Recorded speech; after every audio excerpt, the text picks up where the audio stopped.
Welcome to Rise and Shine, your daily business tech boost with me, Charly Leetham. If you're a small business owner looking to simplify technology and get real, actionable advice from someone with 35 years of IT experience, you're in the right place. Every episode, I'll dive into tools and systems like email, CRM, marketing and tracking, and I'll break them down into bite-sized tips you can use straight away. Your time is valuable, so let's get straight to the point. It's time to work smarter, not harder.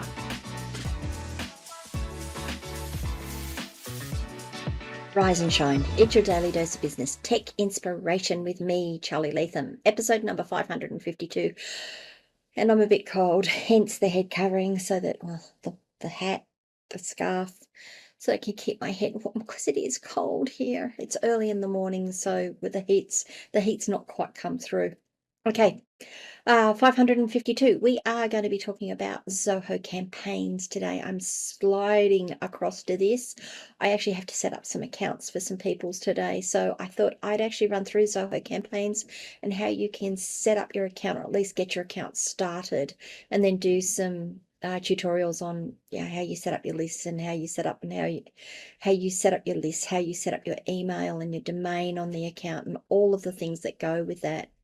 So without further ado, let me come across and introduce you to Zoho Campaigns. There is going to be a link in the show notes for these episodes. Sorry, it's cold.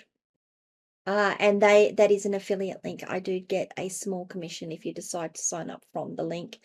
As with most Zoho products, there is a free forever tier.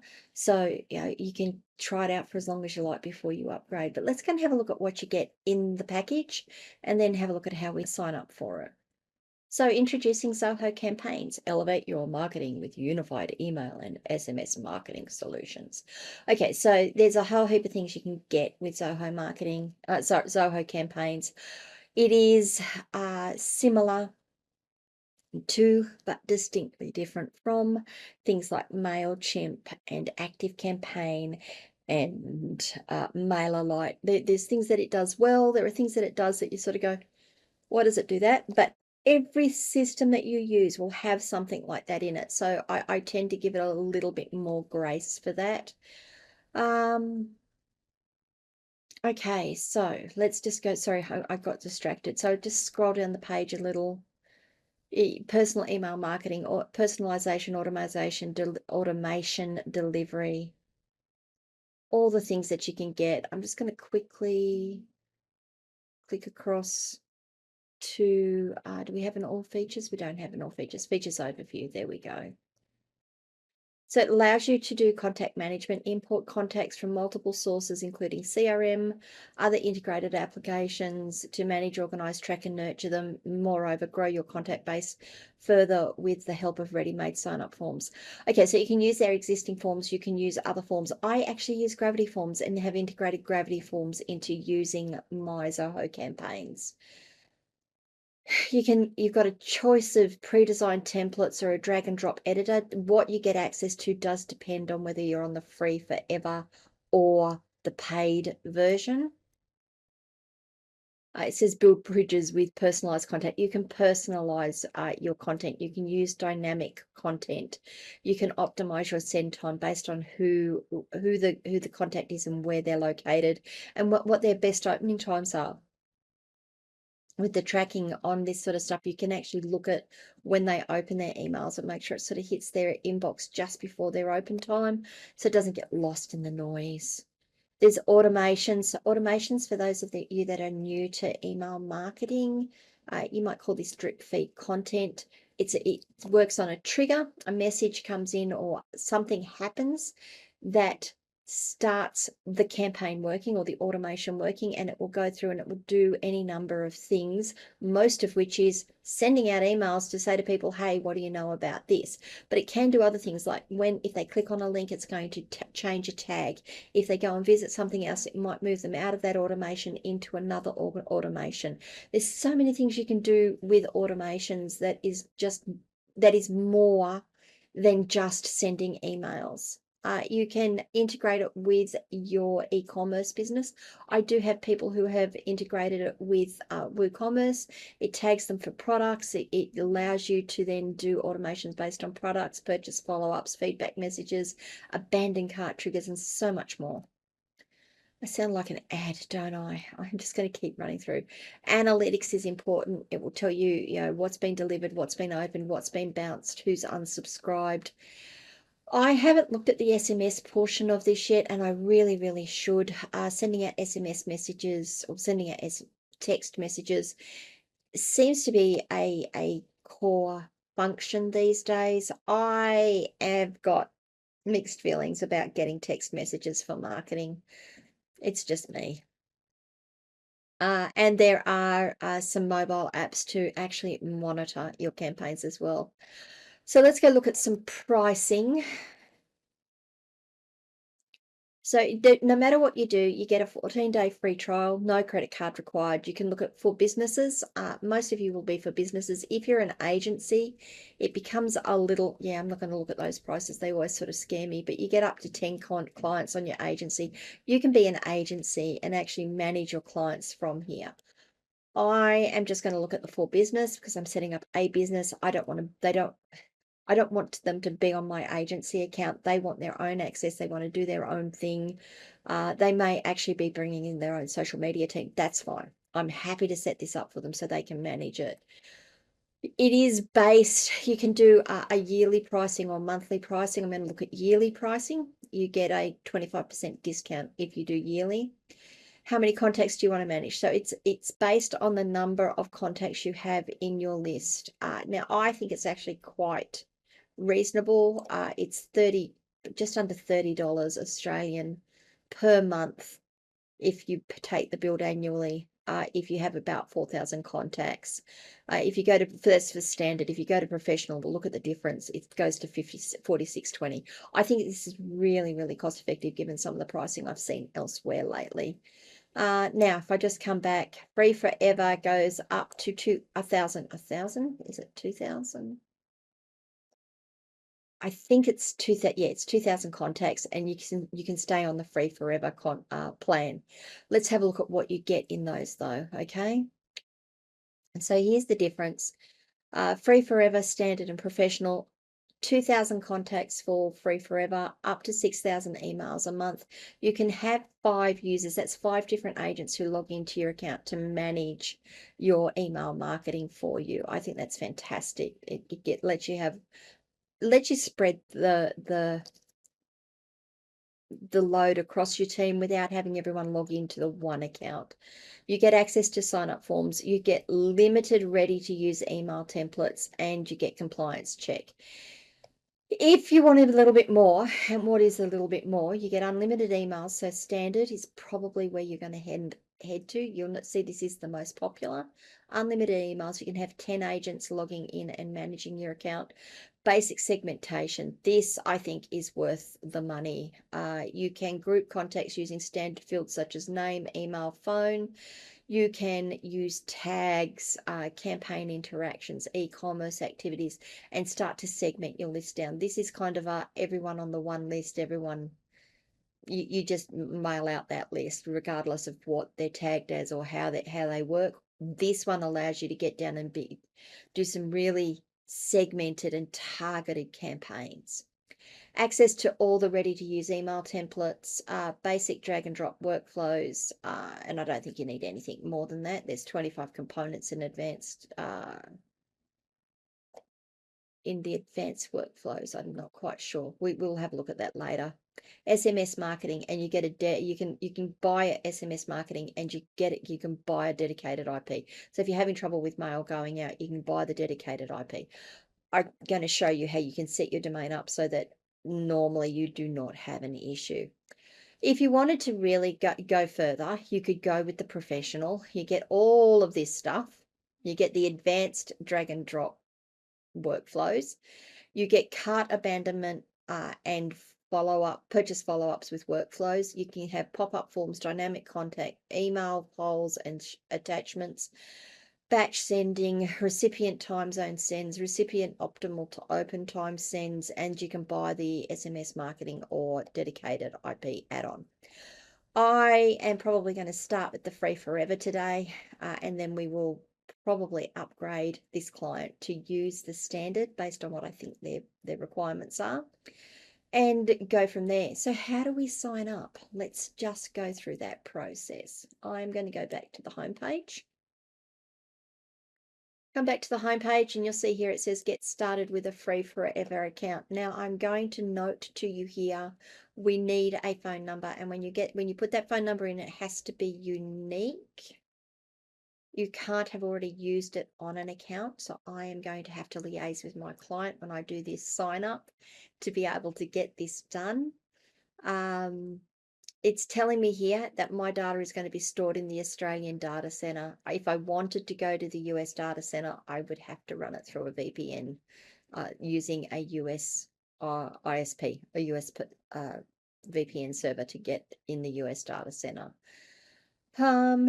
So what I'm going to do is I am going to fill this information in here. I'm going to get the client's phone number, and then I'm going to verify the account because it will send an SMS or it will send an email. And then when I've done that, I will come back and show you what we're going to do. A couple more things here you can do, by the way, just things that, because I won't go through it once I get all the information in, I will just hit that sign up for free button. You can receive marketing communications regarding Zoho's products. You do not have to check this box. This one here, I agree to the terms and service and privacy policies. You absolutely do have to agree to. You won't be able to get through. I do recommend, as everything, you read the terms of service and the privacy policy and be sure you're happy with it. And of course, you can also sign in using your Gmail, your inbox, your LinkedIn, or your Microsoft account. We'll see how we go. All right, guys, I will be back in just a moment once I have filled out this form and we get all that done. Okay, so I went through and I signed up. We are going through a couple of extra steps here. The first thing it's asking me is to just confirm my full name, my role in the company. I'm going to say developer in this case because I am doing the role of a developer, and my phone number, which will be blurred out. We hit next step. It's going to ask me to put in the company profile, which I am going to do here. I will just, if you have a look at this screen before I fill things in, we're asking our company name, our address, the country we're in. It's picked up that I'm in Australia. I can't change it. State, city, and postcode. Now it says here we need the physical address to add to the footer of all your emails. This is to ensure our emails comply with anti-spam laws. Anti-spam laws in Australia say that we need to identify who our organisation is at the bottom of every email, or in every email. We need to have these contact details there. So just bear with me while I go through and fill this out, and I will be back with you. Okie dokie. So I filled in their details on the previous page. I hit next. It's asking us to tell us about their business. So I'm going to say they have the size of the current contact list is 500 to 1,000. What company industry are they in? For now, I'm just going to say other orgs and services. There is a whole range of things here, up to you what you decide. Click next. That you can go through the migration here. You can migrate from any of these 5 automatically. There's more. You can migrate from any of these automatically. I'm not going to do a migration now. We are going to say skip and continue. And we're going to see where that takes us. Okay, so it's loading up.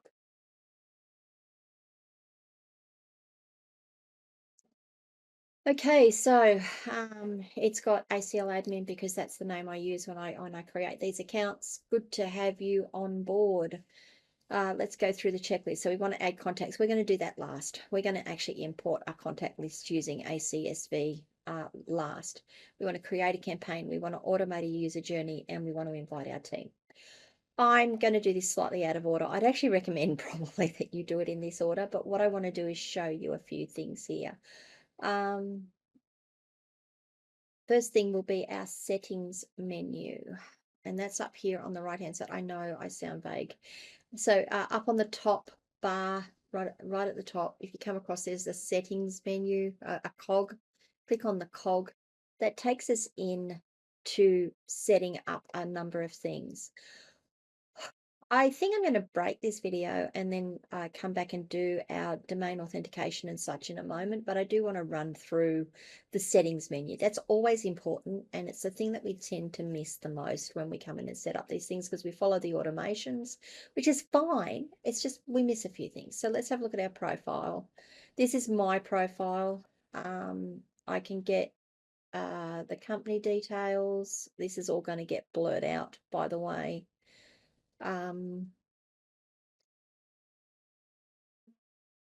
Yeah, this is important. So this is all blurred out. This is our company detail. You'll see here we can edit our privacy policy link and a terms of use link.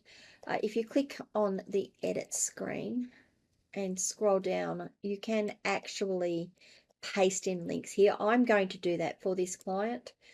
And what I'll do is I'll link it to their privacy policy and their terms of use policy on their website. So we've actually got it all integrated, and we don't have different policies in different places. You can modify your icon. Where do you do that? Oh, up here. So click on the edit button. You can change your icon, which I will do shortly, and we can upload uh, an avatar, a fav icon for the company. So we're using their branding. You can actually put your branding on it. I like it. It just keeps everything contiguous and keeps everything nice. And oh, that's my account. Okay, so now we've got, ignoring this stuff at the top, we've got this manage portal. View your business portal details here. Click change to edit. You'll see we've got a portal. I'm just going to click on that portal to begin with. I'm not going to click on it. I'm going to copy it. We're going to open a new tab. We're going to click paste. And what that does is that brings us into our portal link. So when we're bringing our team in, this is what they'll log in. Let me just see. So that's what our team will log in with. So we do have a portal address. We can customize it. You see here we've got our portal ID of our org number. If we click change, I can actually, let's see if it will let me do this. It does. There we go. So now I've made this a little bit more personalized for the client. It's got the initials of their business in there. So that's how we do our portal. Go back to the settings menu. There we go. Company details we've looked at. Notifications. Is it blurred out for a reason, or is it because I just don't have? Oh, it's blurred out because we can allow notifications. So when campaigns go out and such, we can allow notifications. So turn that on. We can allow notifications based on days, weeks, or months. We select who they go to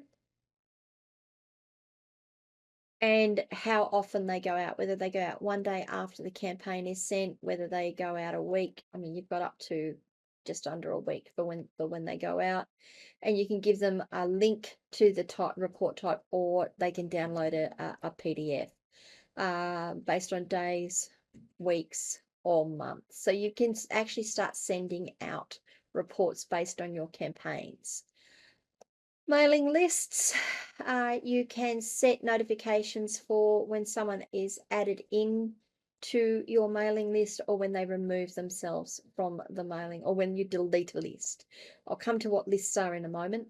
But when someone opts into your list, you can get a mailing notification, or when a list is deleted, you can get a mailing notification. Okay. Compliance settings. I'm not going to go through all of these today.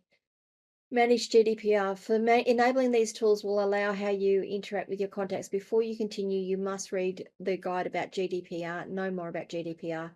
I comply with GDPR. I'm going to click on that. After enabling, there will be some changes relating to email consent and sending practices.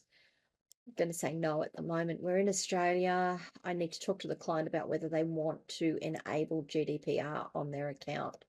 They may not need to because we're in Australia. Then again, we deal with a lot of overseas people, and sometimes it's better just to enable it.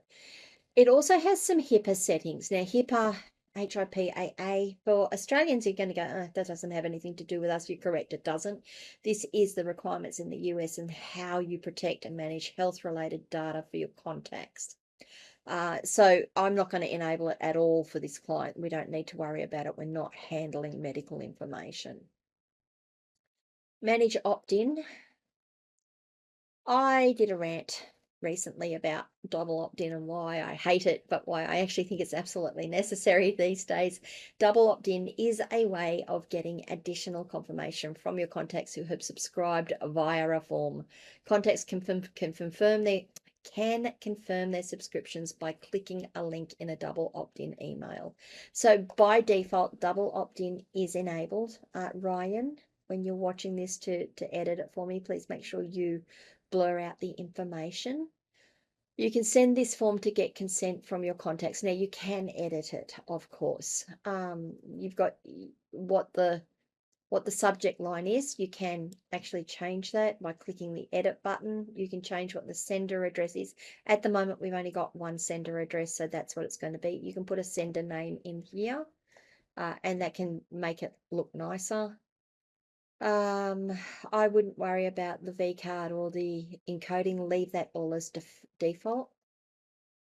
Then you can edit your opt-in mail content. Now it is a text-based email. If I click on edit, it is a text-based email. That's all. That's what we have. Oh no, it is. I'm getting there.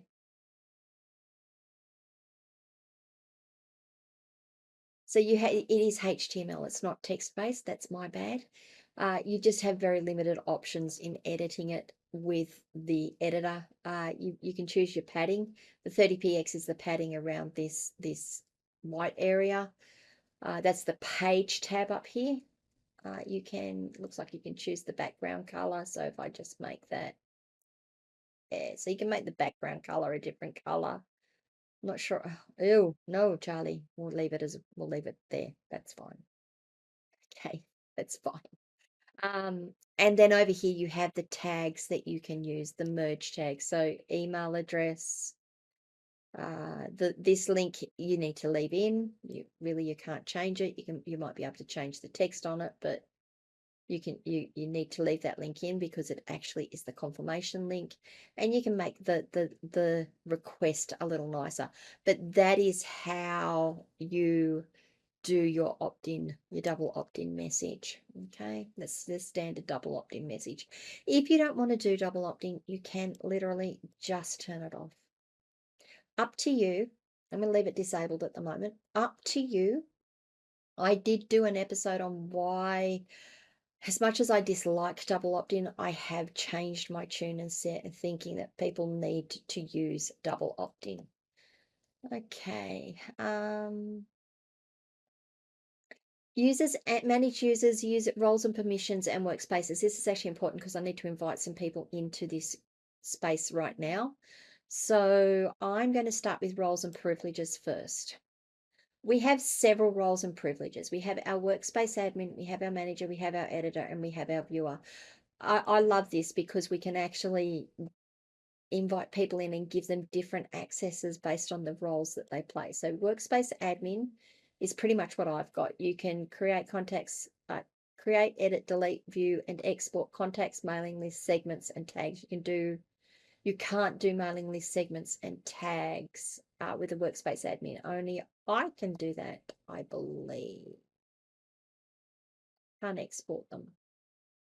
There we go. Actions, you can create, edit, delete, view, launch, view, report on sign-up forms. You have access to all the marketing changes. You can't export the SMS and workflows. I wonder if that's because at this point we're on a free account, so we don't have access to it.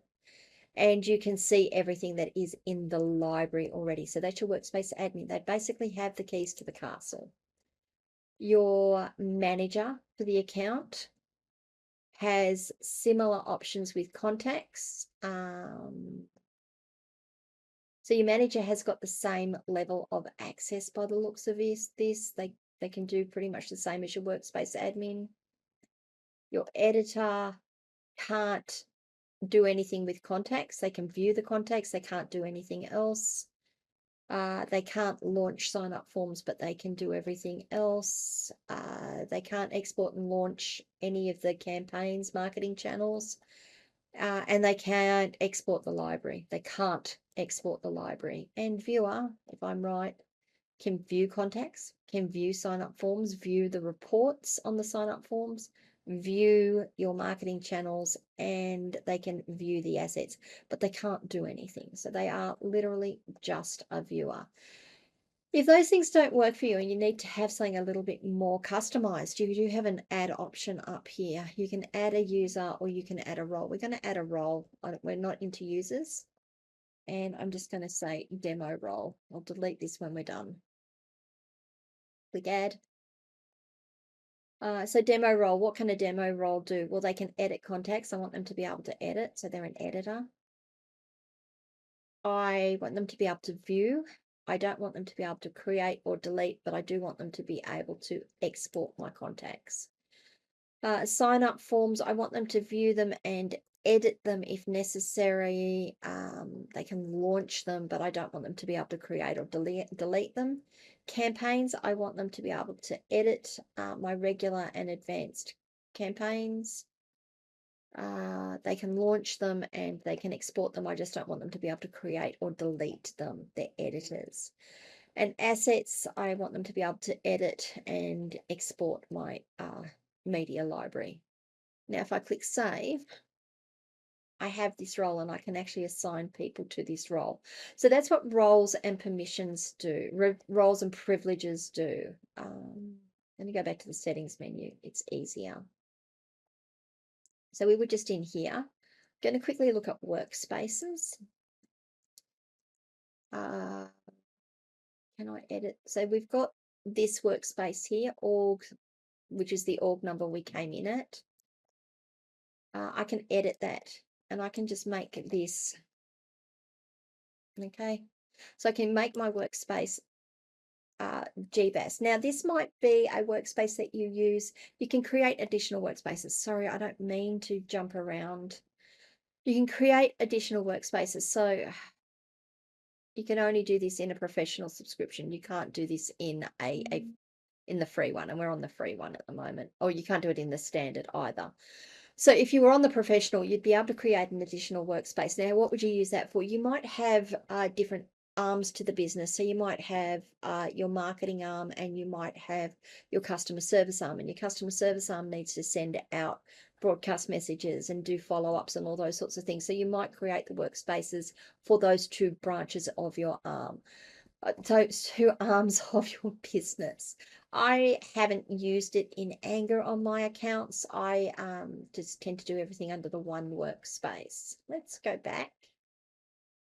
Manage users. This is where I was up to. So we've got me. I am the admin user. We can see me here. Ryan, again, please make sure you are blurring out email addresses for me. And I can add users. So we can add a user. We've already added a role. We're going to add a user. Ryan, please make sure you blur these out for me, please. Sorry, guys, I should be talking to you while I do this. I just want to make sure I type it right because I always make spellers when I do this. So you put in the email address, you put in their name, and you choose a role for them. So in this case, I'm going to be assigning them as an admin. So they will have the same levels of privileges that I have here, and they will also have the same privileges if we create other workspaces as well. I could create them as a member, and then when I create them as a member, I can give them access to the workspace and choose what role they have. So this is where your workspaces really do come in handy, and where you might have different branches and you want to give one user access to this branch, but you don't want them to see. You might want your support users only just see the support portal, and then within the support portal only have only have various levels of access to it. Or you might have them what you might want to give them access to both arms, but have different levels of access. So I could assign this user to this workplace as a workspace admin. or I could assign them as my demo role or my viewer or my editor. So that is how you can bring in people. Now, remember, on the free account, you get 5 users. This is my second user. My user takes up one. Your admin user takes up one. This will be my second user. That leaves me 3 users to use. I am just going to allow this user as an admin. We're going to click add. And now you'll see the invitation has been sent. She'll have to accept that, and then they will become live for me. I can delete them at this point, and their invite won't work. But you'll see here down under their status, it says they've been invited. So we're just waiting on them to accept their invitation. What else do we need to look at? I just want to go through the basics here. We're going to worry about deliverability and customization in other videos. We'll look at the audit log in another video. You do have APIs and webhooks. If people are interested in learning more about this, I'm happy to go through them. They are quite in depth, and they require specific. You want to be able to do a specific thing, and that's when you would use an API or a webhook. I like to give specific examples of how you would use it. So if you've got questions on that, I'd love to know. Let's quickly look at the integrations that go with Zoho Campaigns, and then I think this video will be done for now. So you can see there is a whole heap of integrations that come with Zoho Campaigns. You can integrate it with the CRM as standard. You can integrate it with other CRMs, other SMS suppliers, voice suppliers, just so much you can do with them. I'm not going to go into anything in detail here. Zoho Contact, Zoho Service. I'm just trying to find one that might be useful. Oh, so if you've got Google Photos and you want to use your Google Photos in your library, you could connect your Google Photos account. If you've got a Flickr account, not that that's around for much longer, you can connect your Flickr account. You can integrate it with your Office 365. You can integrate it with WordPress. I actually use the webhooks with WordPress because I use Gravity Forms. I use Zoho Desk, so I've integrated it with Zoho Desk. Backstage, WooCommerce, remember what I said about integrating it with your product sales and such, you can do that. If you've got Google Contacts, you want to import them, you can use Google Contacts. You've got a whole heap of things that you can do now. You can also, if you want to just do custom integrations that don't appear here, you can use Zoho Flow, or you can use Zapier as well. So you can whole heap of integrations you can use here. These look like they're the favorite. Let me just do the show more. Oh, okay. So you can you can filter these down. So let's just go to marketplace. This is what's in the marketplace. Video marketing. This is what's in video marketing. SMS gateways. So you can use your own SMS gateway as well.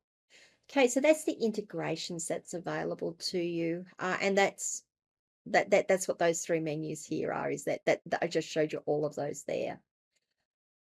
So our next thing, let's just go back to the dashboard. Our next thing, I think, will be, we're going to add some contacts. I'm going to show you how to import some contacts to this account. Then I think first of all, I'll show you how to set up a list, define what a list is. Then I'll show you how to import contacts and tag them appropriately. I know it says just import your contacts. So much information to get out on these videos. I know it says just import just add your contacts, you're fine, just do it, and then we'll just send a contact campaign. No. If you've been in operation for any length of time, or you have a contact list of any sort, when you bring it in, the best thing you can do when you bring your list in is make sure you have it segmented already. Make sure you have your tags set already. Make sure you know who the people are on that list and the type of messaging that you want to send them. Don't just import your 2,000 or your 4,000 or your 5,000 or 15,000 contact list and do a broadcast message. Please don't do that. Unless you think it's really, really beneficial for your company, it's just going to end up, you're going to end up with people unsubscribing because they go, what is this? I don't want spam. I don't know what this is. Some of them you need to put through a nurture campaign. Some of them you want to talk to specifically about a product you're selling or they bought from you. Some of them you might want to just be getting feedback from. Make sure when we do this next step that we know what's on our list, who's on our list, and what we're doing with them. Okay, guys, I am going to finish this video here. There was a lot in that. It was really more about this is how you sign up. This is how you start the process.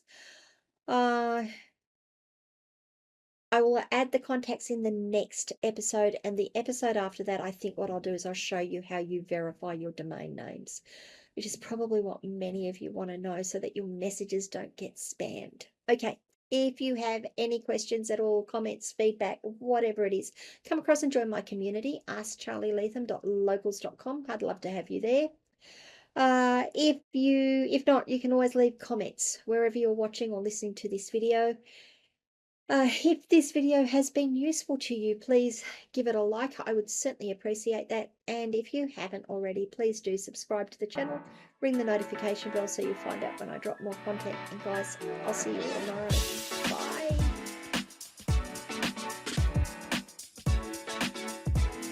Hey there, thanks so much for tuning in to Rise and Shine, your daily business tech boost.